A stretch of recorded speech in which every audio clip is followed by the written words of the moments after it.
Hi everyone, I'm Shivam Chandhok and today I'm going to present our work Test Time Consistency in Vision Language Models. This is a work done at University of British Columbia with my amazing co-lead Shih-Han Chou. So let's get started. There are a lot of previous works that evaluate and benchmark vision language models in terms of their performance and accuracy. However, consistent responses to semantically equivalent inputs are a fundamental prerequisite for robust and reliable multimodal reasoning in vision language models. There are prior works which test the consistency of vision language models on tasks such as rephrasing questions, image restyling, and context reasoning. So let's discuss some of the previous works in consistency in VLMs. So one prior work, which is the MMR3 benchmark, introduces this benchmark which has visual and lingual perturbations, which keeps the input semantically equivalent and then tests the consistency of vision language model responses. For example, the rephrasing task that you can see on the slide and the image restyling task and the context reasoning task.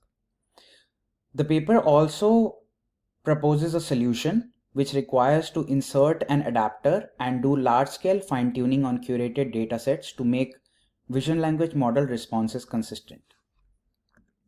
However, this requires curation of specially designed data, large-scale fine-tuning, and architectural changes like inserting an adapter. Motivated from this, we develop a method where the model can be adapted at test time with a few gradient steps to improve the consistency of the model. So basically, our approach is post-hoc and model-agnostic, and it improves VLM test time consistency using only a few weight-related updates with one test sample. We introduced two losses which are plug and play, Cross-Entropy Agreement Loss and Pseudo-Label Consistency Loss, and no large-scale fine-tuning adapters or architectural changes are needed.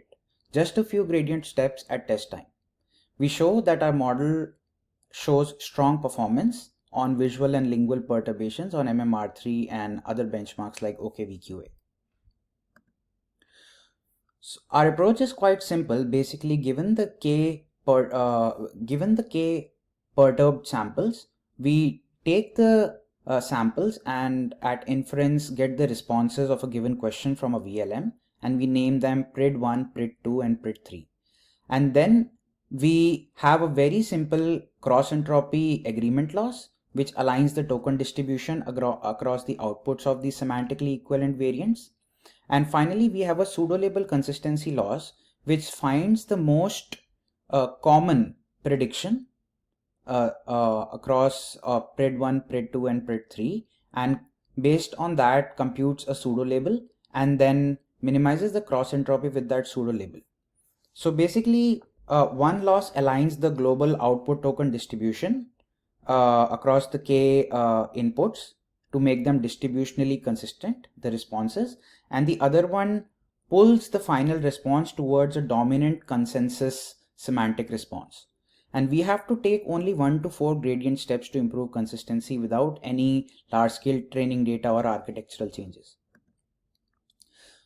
We use the same evaluation metrics, similar evaluation metrics as used in previous work, which is accuracy, exact match, string matching, similarity with ground truth, which is based on semantic similarity, and similarly for consistency as well, and the overall performance is reported in harmonic mean. We find that our model consistently improves performance on Lava Next, Quen2 VL, and Intern VL3, as you can see in the slide. We also do a disjoint variant which verifies that the consistency gains are robust even when the adaptation and evaluation variants do not overlap. So the model is trained on separate perturbed variants and tested on different perturbed variants. Finally, we also show that in some cases we match or even sometimes outperform supervised fine-tuning approaches to improve consistency by just doing it at test time with a few gradient steps. Thank you so much for your interest in our paper. You can scan these QR codes to see our paper or the GitHub code. Thank you so much.